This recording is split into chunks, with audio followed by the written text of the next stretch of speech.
A sigh of relief for many people in Mobile today as several Wave Transit buses resume their routes. Earlier this week, bus drivers walked off the job to protest what they call unfair treatment.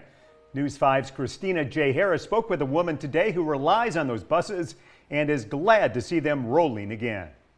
I shouldn't be standing at the bus stop for so long. Latasha Williams has been using the Wave Transit system for 2 years. She was surprised when the bus that takes her to work never showed up to her stop on University Boulevard on Tuesday. I take it every day to work, and I got up, I was at the bus stop, and I just waited for hours and hours.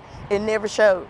The bus never came because the driver was among around 30 who walked off the job, shutting down several routes. I have what you call hydrocephalus on the brain. Williams is disabled and says the service disruption made it hard to get around and made her feel neglected. It's like they look over me and they take it to, and it takes an offense on me, and it takes an effect on me.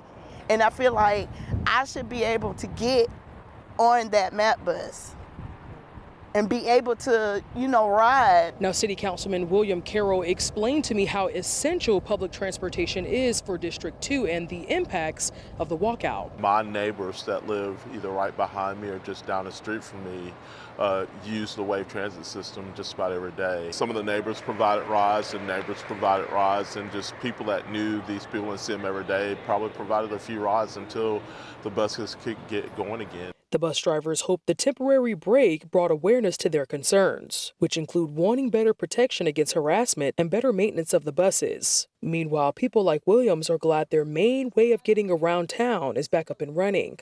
In Mobile, Christina J. Harris, WKRG News 5.